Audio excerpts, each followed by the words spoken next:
자, 여러분 이제부터 교과서 56쪽을 보도록 하겠습니다. 자, 교과서 56쪽에 나와 있는 내용은 바로 우리 이 첫 번째 대단의 내용과 관련된 부분입니다. 3.1 운동과 대한민국 임시정부의 수립.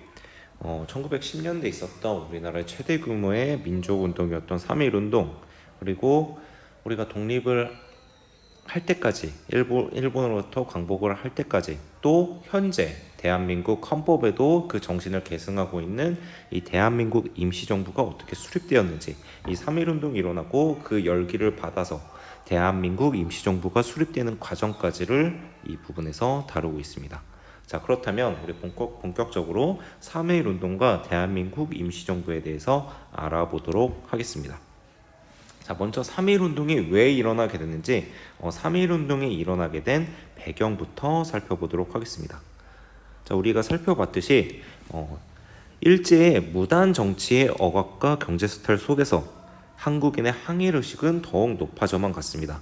일제가 이렇게 강압적으로 조선인에게만 태형을 적용하고 그 다음에 직결처분권으로 언제든지 때려서 감옥에 재판을 받을 권리도 주지 않았던 이런 강압정치, 그리고 토지 조사 사업과 같은 이 경제 수탈 속에서 이렇게 10여 년 동안 억눌려 산 한국인들은 이에 대한 일본에 대한 항일 의식이 더욱 높아져만 갔습니다. 자, 그런 가운데 1910년대 전 세계를 뒤흔든 사건이 일어나게 됩니다. 자, 그 사건이 무엇이냐? 바로 1914년부터 있었던 제1차 세계대전이 1919년이 되게 되면 결국 이 독일의 패배로 끝나게 됩니다. 자, 그러면 이 전쟁이 끝나고 난 다음에 어떤 일이 일어나냐? 이 전쟁을 치렀으니까 그 전쟁을 마무리 짓고 이 전쟁을 어떻게 마무리 지을 것인지, 그 다음에 패전국에게 어떻게 징벌을 할 것인지를 정하기 위해서 회의가 열리게 됩니다. 자, 그 회의의 이름이 무엇이냐? 바로 파리 강화 회의가 프랑스 파리에서 전 세계, 이 1차 세계대전에 참여했던 전 세계 국가들, 강력한 국가들이 참여해서 회의를 열게 됩니다. 자, 여기에 참여했던 미국의 당시 대통령이었던 우드로 윌슨이 무엇을 얘기하냐? 바로 민족 자결주의를 얘기하게 됩니다. 자, 민족 자결주의란 무엇이냐? 자, 민족 자결주의란 무엇이냐? 바로 민족의 문제는 스스로 결정해야 한다는 주장입니다. 자, 자결. 자, 자결이 우리가 말하는 자살이 아니라 스스로 결정한다라는 의미입니다. 즉, 자, 민족의 문제를 스스로 결정한다. 자, 이것은 어떤 의미를 담고 있을까요?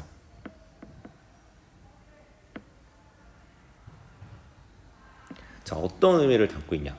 여러분들, 이 당시 우리 한국인들은 누구의 지배를 받고 있었죠?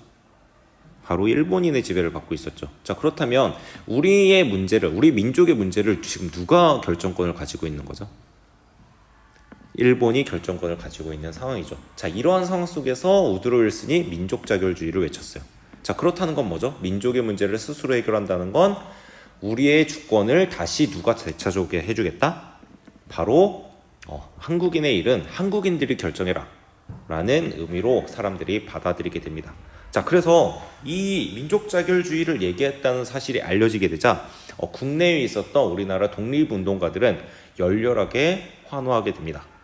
자, 그러면서 이러한 민족 지도자들이 드디어 이 미국, 당시의 세계의 강대국 중 하나인 미국이 우리의 독립을 지지해 주는구나 라고 하면서 이번이야말로 우리가 독립할 수 있는 기회다 라고 생각하게 됩니다. 자, 그래서 우리가 이 아시아 끝에 있는 당시로서는 이 변방의 나라에서 우리가 이런 억압을 당하고 있다라는 걸 전 세계에 알려야만 한다. 그래야 이러한 민족 자결주의의 원칙에 따라서 저 나라가 지금 한국인들이 일본인들에게 지배를 받고 있구나라는 걸 강대국이 알고 이 민족 자결주의 원칙에 따라서 우리를 일본으로부터 독립시켜 줄 거라고 생각하게 됩니다. 자, 그래서 선택했던 방법이 무엇이냐? 바로 우리가 엄청나게 거대한 민족 운동을 일으켜가지고 이 한국인의 독립 의지를 세계 만방에 보여주고자 하였습니다. 자, 우리가 지난 시간에 배웠던 이 상하이에 있었던 이 신한청년단은 파리 강화회의가 열린다는 소식을 듣고 여기에 우리 한국인을 대표하는 대표를 파견해서 그 회의장에서 우리가 한국을 독립시켜 달라고 호소하는 한편 국내의 각지에도 사람을 보내서 대규모의 독립운동을 일으킬 것을 촉구했습니다. 자, 그래서 첫 번째로 어디에서 먼저 독립운동을 만세운동이 일어나게 되냐? 바로 일본 제국의 한가운데인 이 도쿄에 있었던 한국인 유학생들이 최초로 독립선언을 발표하게 됩니다. 자, 그게 무엇이냐? 바로 28 독립선언이에요. 자, 이러한 상황 속에서 이제 국내에서 어떤 일이 일어나냐? 당시 한국인들이 생각했던 우리의 황제, 우리의 임금이었던 고종이 갑작스럽게 사망하게 됩니다. 자, 황제가 죽었을 때 표현을 승하라고 표현하는데 이 고종이 갑작스럽게 사망하게 됩니다. 자, 그러니까 사람들 사이에서 어떤 얘기가 도냐? 고종이 일제에 의해서 독살을 당했다. 고종이 엄청난 커피 중독자였는데 그 커피에 독을 타서 고종을 죽였다. 이런 얘기가 퍼지면서 일제 지배에 대한 반감과 독립의 열망이 더욱더 커져가고 있는 상황이었습니다. 자, 이러한 상황. 자, 회의에서는 미국 대통령 우드로 윌슨이 민족 자결주의를 외치고, 그 다음에 상하이, 그 다음에 일본, 여기서도 독립선언, 그 다음에 독립운동이 활발하게 이루어지고 있는 상황 속에서 국내에서도 일본에 대한 반감이 높아지고 있는 상황 속에서 누가 뭉치게 되냐? 종교계 인물들이 뭉치게 됩니다. 자, 우리 동학의 후신인 천도교, 그 다음에 기독교, 불교 등 이 종교계 대표들이 모여가지고 이러한 상황 속에서 우리가 가만히 있으면 안 되겠다. 자, 우리가 독립하고자 하는 열망을 독립운동으로 보여줘야겠다. 자, 그래서 어떤 방법을 선택하게 되느냐? 바로 우리는 무력을 사용하지 않고 우리는 우리가 가져야 될 당당한 권리들을 단순히 요구하는 것이다. 우리가 저들과 싸울 필요가 없다. 우리는 우리의 권리를, 우리가 당연히 누려야 될 권리를 요구하는 거기 때문에 평화적 만세 시위를 통해서 한국인의 독립의지를 전 세계에 알리기로 약속을 하게 됩니다. 자, 이러한 상황 속에서 1919년 3월 1일이 다가오게 됩니다. 자, 1919년 3월 1일 자, 독립선언서에 서명했던 손병희, 이승훈, 한용운 등 자, 손병희는 천도교의 대표, 그 다음에 이승훈은 기독교계의 대표, 한용운은 불교계의 대표입니다. 자, 이들을 중심으로 한 민족 대표들이 서울의 태화관에 모여서 독립선언서를 낭독한 후 스스로 자진해서 경찰에 신고를 해서 우리는 이러한 의로운 행동을 했다. 그리고 독립운동을 우리는 전개해 나가겠다라고 하면서 경찰에 자수를 함으로써 체포되게 됩니다. 자, 같은 시간에 이때 우리가 다 같이 학생들과 이 독립운동 대표들이 모여가지고 원래 독립시위를 하기로 했었어요. 자, 그래서 이 탁골공원에 모여있던 학생들은 이 독립대표들이 오기를 기다리고 있었는데 이 독립대표들이 왜 태화관으로 갔냐? 이게 너무나도 갑작스럽게 커지게 되면 무력 시위로 번질 수 있고, 자, 그로 인해서 수많은 혼란들이 발생할 수도 있다라는 우려 속에서 이들이 태화관으로 이동했던 겁니다. 자, 그러니까 이 탁골공원에서 이 민족 대표를 기다리고 있었던 학생들이 민족 대표들이 오지 않자 스스로 더 이상 기다릴 수 없다. 우리끼리라도 독립선언을 하고 만세 시위를 벌이자라고 하면서 이 탁골공원에서 모여있던 많은 학생들과 시민들이 독립선언서를 여기서 낭독하고 만세 시위를 전개해 나가게 됩니다.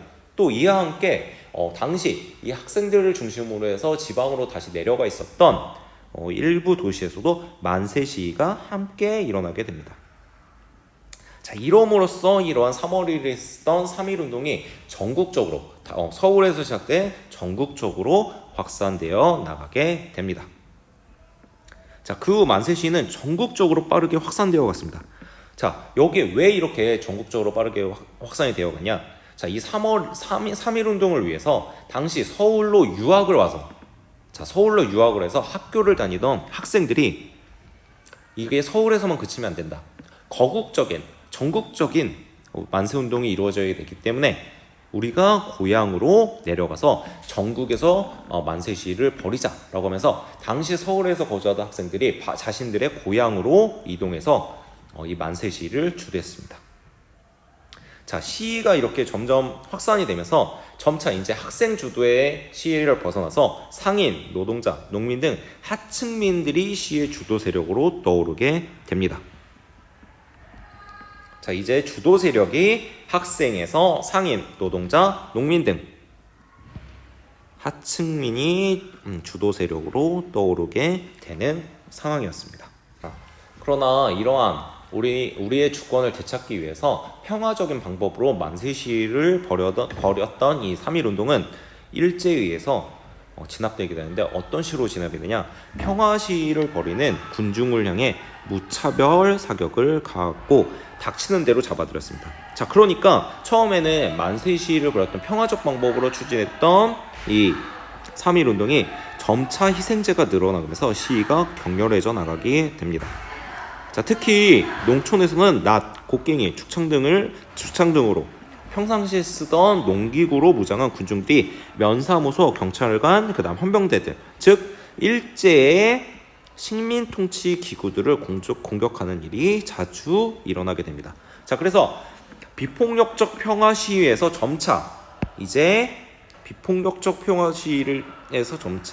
무력 투쟁 운동으로 발전해 나갔던 것이 이 3.1 운동이었습니다.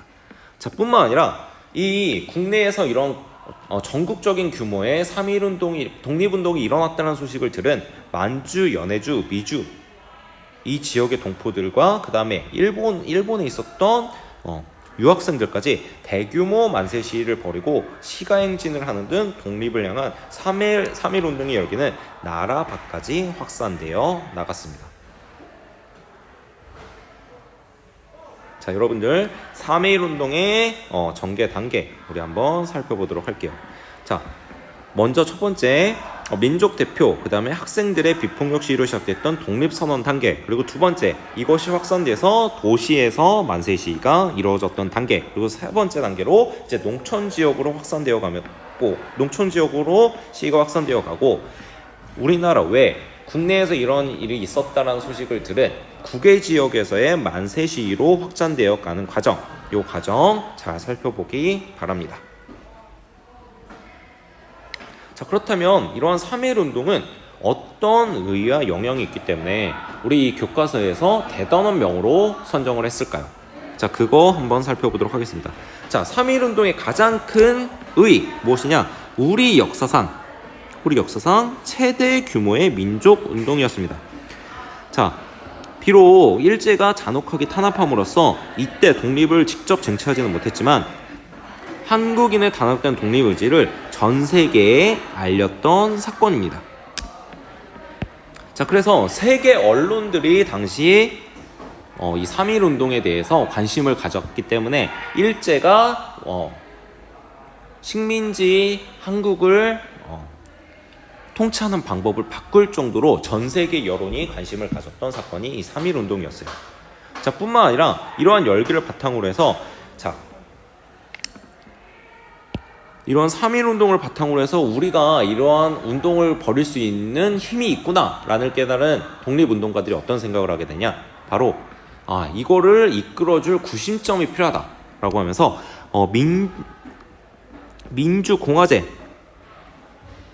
중심의 대한민국 임시정부를 수립함으로써 국민이 주인이 되는 나라를 향한 민족사의 첫 발을 내딘 사건입니다. 드디어 이제 왕이 나라의 중심이 아니라 우리와 같은 일반 시민들이 중심이 되는 민주공화제의 국가를 수립하게 하는 운동에 첫 발을 내디게 되는 그 계기가 됐던 사건이 3.1 운동이었습니다. 자, 뿐만 아니라 무장 독립전쟁, 실력 양성 운동, 그 다음에 농민 노동 운동 등 여러 형태의 독립운동이 더욱 활성화되는, 이제 만세 시위를 넘어서 우리가 독립을 쟁취하기 위한 수많은 독립운동들이 더욱 활성화되는 계기가 됐던 것이 이 3.1 운동이었습니다. 자, 뿐만 아니라 이렇게 국내에서만 큰 영향을 미친 게 아니라 다른 나라에도 영향을 미치게 되는데, 자유와 평등을 추구했던 이 3.1운동의 정신은 중국 등 다른 나라에 영향을 끼치게 됩니다. 자, 그래서 우리나라에서 3월 1일에 운동이 있었다면 중국에서는 5월 4일, 1919년 5월 4일 5.4운동이 있었습니다. 자, 여기에 영향을 줬던 것이 바로 이 3.1 운동이었습니다. 자, 이렇게 민족의 저항의 논란이 일제도 무력에 의한 문화통치 방식이 불가능하구나, 이게 통하지 않는구나를 깨닫고 조금 더 부드러운 문화통치로 바꿀 수밖에 없게 됩니다. 자, 이러한 3.1운동의 영향을 받아서 탄생한 단체가 있는데, 그것이 무엇이냐, 바로 대한민국 임시정부입니다. 자, 그러면 이러한 대한민국 임시정부가 어떻게 수립되었는지 그 수립 과정 살펴보도록 하겠습니다. 자, 3.1운동을 계기로 해서 독립운동의 중심이 될 민족대표기구를 세우려는 노력이 활발하게 전개되어 갔는데, 자, 그걸 바탕으로 해서 여러 지역에서 임시정부가 수립되어 갔습니다. 자, 각 지역에서 우리나라를 이끌어갈 정부를 만들어야겠다는 생각을 가졌던 사람들이 정부를 만들어 나가기 시작했어요. 자, 그럼 어떤 정부들이 있었는지 살펴보도록 할게요. 자, 먼저 연해주에선 대한민국 의회. 자, 연해주에선 대한민국 의회가 있었고, 그 다음에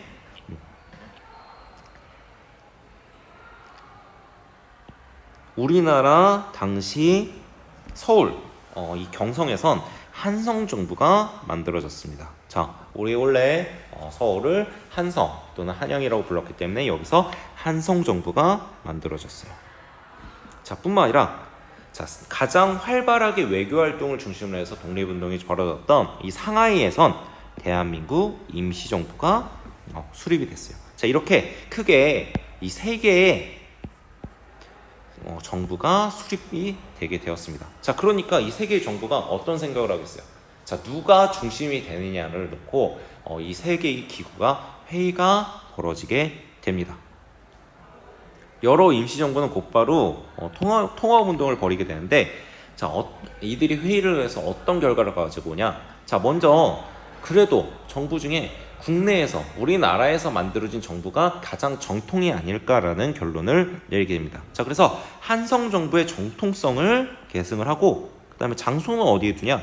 바로 이 상해에 임시정부를 두도록 결정을 내리게 됩니다. 왜 하필 상하이였냐? 이 당시 상하이는 프랑스가 청나로부터 빌린 땅이었어요. 자, 그러니까 일제가 이곳에 와서 독립운동가를 탄압하기에는 조금 어려운 상황이었겠죠. 자, 그렇기 때문에 이 프랑스 지배하에 있었던 이 지역이 독립을 하기에 안전하다, 이런 생각을 가졌기 때문에 대한민국 임시정부를 이 상하이에 두고 이곳에서 드디어 대한민국 임시정부를 출범하게 됩니다. 자, 그렇다면 이러한 대한민국 임시정부가 수립됐던 것은 어떤 의의를 가지고 있을까요?